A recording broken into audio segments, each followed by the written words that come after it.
사랑합니다. 골방 기도가 진행 중에 있습니다. 정해진 시간과 장소를 두고 기도하는 것은 저희에게 매우 중요합니다.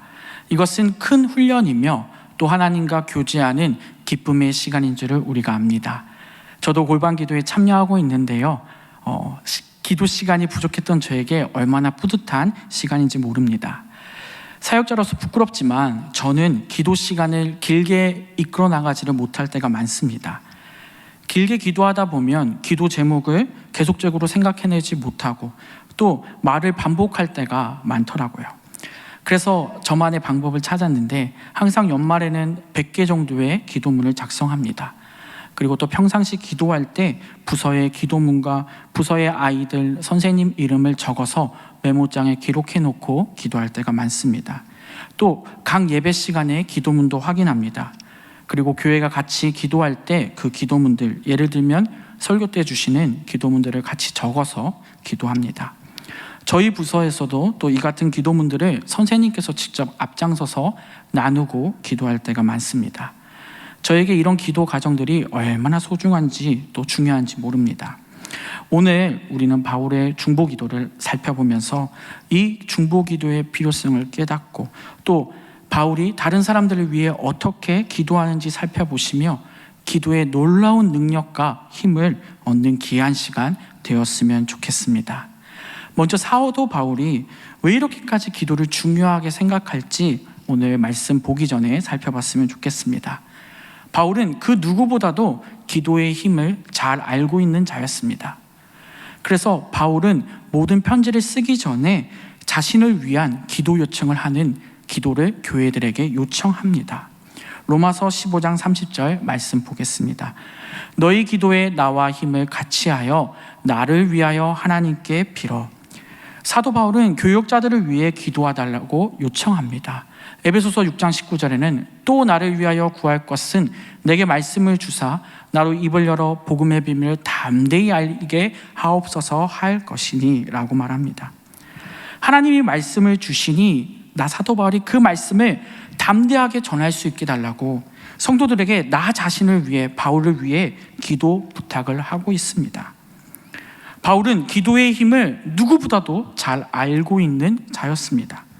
그래서 자신이 하는 사역 부분에 대해서 성도들에게 기도로 도와달라고 요청하고 있는 것이죠. 그 역시 사도 바울도 편지를 쓰기 전에 먼저 기도를 하고 기도를 그치지 않았습니다. 오늘 본문은 그 골로새 교회를 위해 기도하는 내용이 그 중보 기도가 담겨 있습니다. 그 골로새 교회의 상황은 어떠한가요? 또 바울이 기도하고 있는 곳이 어디입니까? 골로새서는 옥중서신입니다.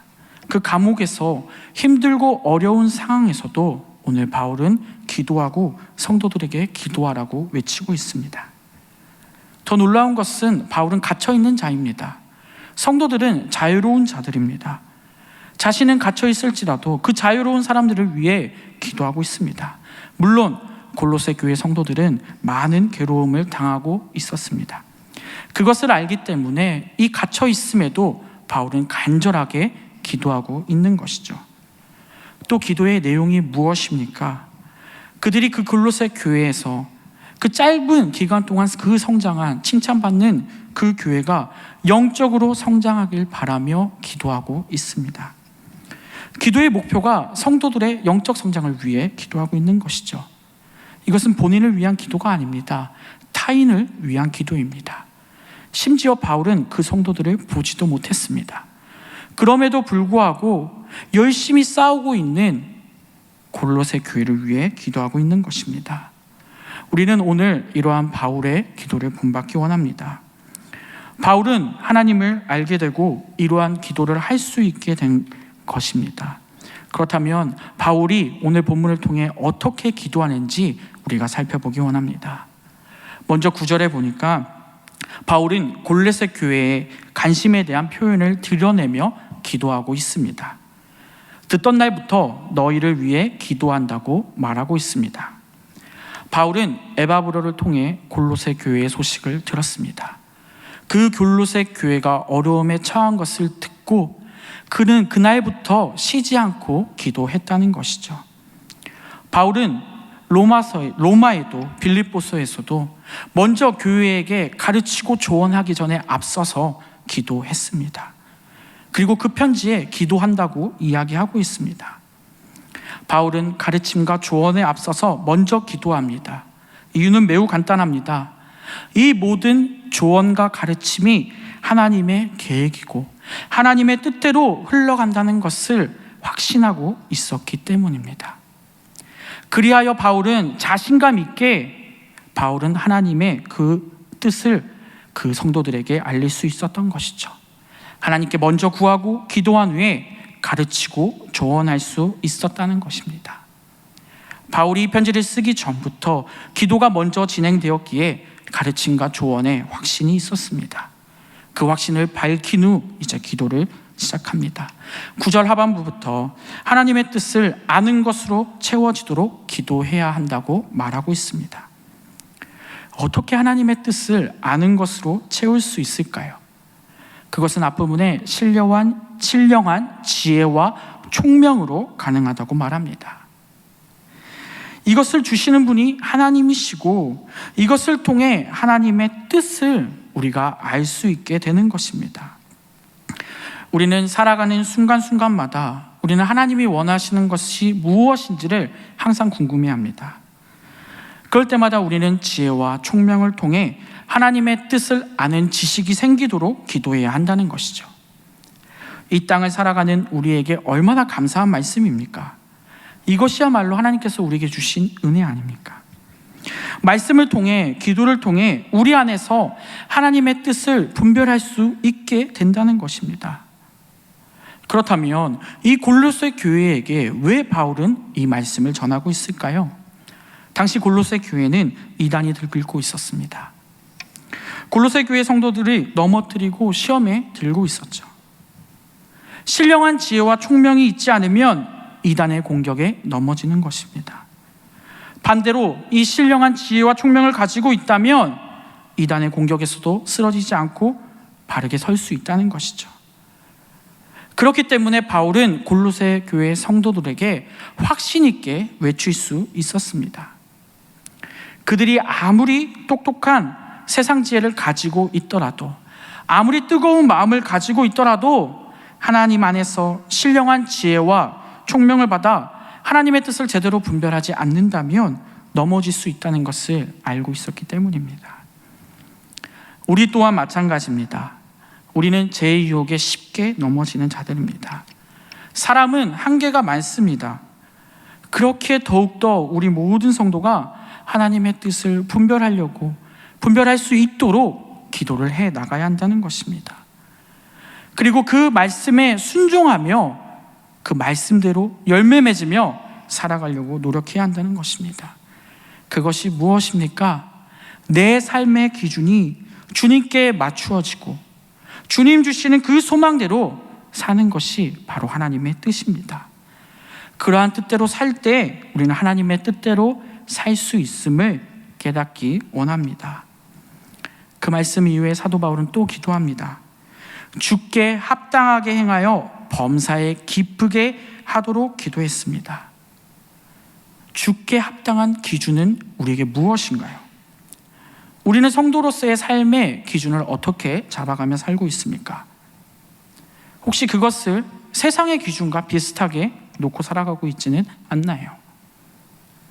우리는 세상의 기준에서 성공하고 명예를 갖는 것, 사람들의 기준에서는 중요합니다.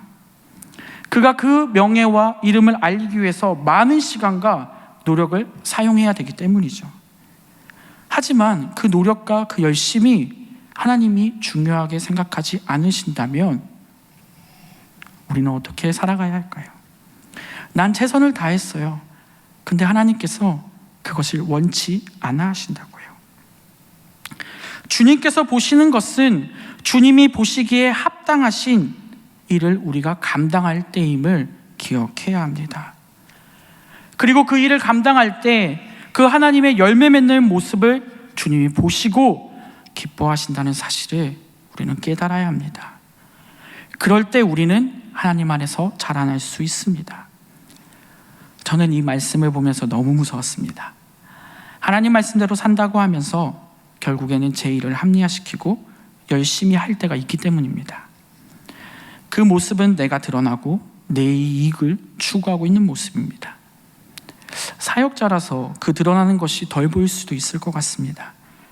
하지만 전 저를 너무나도 잘 알기에 더욱더 조심하고 낮아질 수밖에 없습니다. 아마 저보다 세상의 직장을 가지신 분들은 이러한 고민이 훨씬 많으실 겁니다. 우리는 정말 하나님이 보시기에 합당한 일을 하고 합당한 삶을 살려고 노력하고 있습니까? 기도하고 있습니까?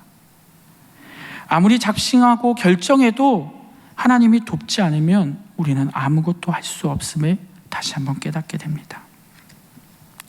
깨닫지 못하면 제 길에 계속 걸어갈 수밖에 없는 게 우리지 않습니까? 그렇기에 우리는 주님께 합당한 삶을 살기 위해서 더 나아가서 선한 열매를 맺으려고 기도해야 합니다. 그리고 하나님을 아는 일, 말씀대로 살고 그 말씀에 순종하고 그 말씀에 순종하며 노력하는, 또 주님을 기쁘시게 하는 일들이 우리 안에서 많아지기를 바랍니다. 11절에 그의 영광의 힘에 따라 능력이 나타나야 한다고 말하고 있습니다. 굉장히 강한 말이죠. 하나님의 일에는 힘과 능력이 필요합니다. 능력이 무엇입니까? 영광의 힘에 나타나는 것이 능력이라고 오늘 말하고 있습니다. 이 능력은 하나님으로부터 나오게 됩니다. 이 힘은 너무나도 강력합니다. 기쁘시게 하시고 모든 것을 견디게 하시고 오래 참을 수 있게 하신다고 합니다. 바로 이것이 하나님의 능력입니다. 골로새 교회 성도들은 이 힘이 너무나도 필요합니다. 이단의 공격 앞에서 그들이 의지할 힘은 하나님의 능력밖에 없는 것이기 때문이죠. 근데 저는 처음에 의아했습니다. 하나님의 힘이, 능력이 정말 강할 텐데 그것으로 이단을 부시면 되는 거 아닙니까? 근데 의아하게도 그 힘이 발현되는 지점이 좀 다릅니다. 그 결과가 견딤과 오래 참음입니다. 이것은 기독교의 특성이 너무나도 잘 나타나는 표현입니다. 하나님의 능력은 세상을 뒤집는 것이 아닙니다. 그런 사건들이 아니고 이적과 병고침 이런 것들이 아니라 우리는 하나님의 힘의 능력에 의지해서 더욱더 견디고 오래 참으라, 그 말씀에 사용된다고 오늘 말씀이 나와 있습니다. 견딤은 무엇입니까? 환난과 어려움 가운데서 그것을 끝까지 참아내고 소망을 바라보는 것이 견딤입니다. 오래 참으면 끝까지 인내하면서 온유해지기를 원하는 마음으로 사랑을 베푸는 것이 바로 오래 참음입니다. 하나님의 능력과 힘은 이것입니다. 성도의 능력이 나타난 것은 무언가를 확 변화시키는 것이 아니라 하나님의 말씀과 뜻이 하나님의 뜻대로 이루어질 때, 그것을 견디고 참아냈을 때 나타나는 것임을 우리는 믿으시기 바랍니다. 그렇기에 이 힘은 상황과 그 처해진 환경에 의해서 휘둘리는 것이 아니라 온전히 모든 말씀을 이루어 가시는 하나님 나라의 소망을 두고 온전히 믿음의 삶을 살아가는 자들에게 주어지는 일임을 우리가 기억했으면 좋겠습니다. 우리 성도들에게 이러한 능력이 있기를 원합니다. 세상을 뒤바꿀 수 있는 힘, 그런 것이 아니라 견디고 오래 참음이, 온유가 우리의 삶에 하나님의 능력으로 나타나기를 원합니다. 그리고 그 힘을 따라 견디고 오래 참아 그 주님의 성도들에게 그 힘을 따라 기업을 얻게 된다고 12절에서 말하고 있습니다. 또 나아가 기업을 얻은 우리는 하나님 아버지께 감사하라 라고 말하고 있습니다. 저는 아이를 키우는 입장인데요, 아이에게 많은 것을 해주고 싶어 합니다. 그리고 그 아이가 제가 해준 것에 대해서 감사하기를 원합니다. 네, 제가 너무 이기적인가요? 네, 4살짜리 아이에게 감사와 고마움을 바라고 있습니다. 형식적이라도 그렇게 이야기해주면 너무 기분이 좋습니다. 네, 너무 한심하게 생각하시면 안 됩니다. 그 아이가 그렇게 말해줄 때마다 저는 부모님의 심정을 조금 이해하고 배우게 됩니다. 그런데 우리가 하나님의 그 음성에 반응하고 그분의 말씀에 따라 살려고 노력한다면 그 하나님께 감사하다는 표현을 한다면 하나님께서는 얼마나 좋아하실까요? 하나님께서 우리에게 그 감사함을 이야기하시는 것입니다. 성경의 많은 인물들이 하나님께 찬양하고 감사합니다. 바울 이전 시대에 하나님께 감사와 찬양이 노래가 계속 넘쳤습니다. 우리는 이것들이 너무나도 아름다운 것을 알고 있습니다. 왜요? 하나님의 자녀가 주님께 기도하고 또 그 하나님의 섭리가 이루어져서 그 성도들이 그것을 봤을 때 기뻐하는 모습이 너무 아름답기 때문이죠. 그리고 그 감사와 찬양은 하나님이 우리를 위해 하신 일 때문에 자연스럽게 나오는 것임을 우리가 알기 때문입니다. 지금까지 인도하신 분이 하나님이시고 또 우리를 대신해 십자가에 달려 돌아가신 분도 하나님이시고 우리의 믿음의 열매를 맺게 하시는 분도 하나님이시기에 우리는 그 하나님께 찬양하고 감사할 수 있는 것입니다. 그렇게 우리는 하나님께 감사할 수밖에 없는 존재이고 그렇게 감사하며 우리를 하나님이 원하신다는 사실을 기억하시기 바랍니다. 골로새 교회 교인들은 어려움에 처해 있습니다. 복음이 들어간 지 얼마 지나지 않아 이단의 공격을 받고 또 그것에 대항하며 살아가야 합니다. 그들에게 오늘 바울은 기도하고 있습니다. 하나님께서 골로새 지역을 뒤엎고 하나님의 땅으로 만들겠다 이런 것을 선포하는 것이 아니라 오히려 골로새 교회 성도들에게 견디고 오래 참으라고 또 하나님께 감사하라고 말하고 있습니다. 하나님의 방식은 이렇습니다. 이것은 하나님께서 무관심하고 능력이 없어서가 아닙니다. 하나님께서 하나님의 일을 하나님의 방식대로 진행하고 있는 것입니다. 누구보다도 골로새 교회 백성 성도들을 사랑하고 하나님의 백성들을 사랑하시고 지혜 주셔서 이 일을 감당하게 하시는 분이 하나님이시기 때문입니다. 우리는 이 말씀을 깨달아 하나님의 방식을 이해하며 하나님께 간절히 기도했으면 좋겠습니다. 그리하여 그리스도 안에서 우리 역시 더욱 성숙해지고 하나님께 감사를 구하며 하나님의 일을 이루어 가시는 것을 바라보는 우리가 되기를 바랍니다. 말씀을 맺겠습니다. 바울의 기도는 지극히 하나님 중심적입니다. 하나님의 능력이 나타나는 것은 빠르게 강하게 나타나는 것이 아닙니다. 바울의 기도를 보아 굉장히 구체적이고 견디고 참아낼 때 그 기도들이 하나님의 뜻대로 이루어지는 것을 오늘 말씀을 통해 봅니다. 바로 이러한 방식으로 하나님께서 합당하게 하나님의 뜻을 이루어 가십니다. 우리는 이것을 믿고 참고 견디며 하나님의 뜻을 따라 살려고 노력하는 기도하는 우리가 모두가 되었으면 좋겠습니다. 그러한 때 우리가 열매를 맺게 되고 그러한 때 우리 안에서 감사가 자연스럽게 넘쳐흐를 것을 기도합니다.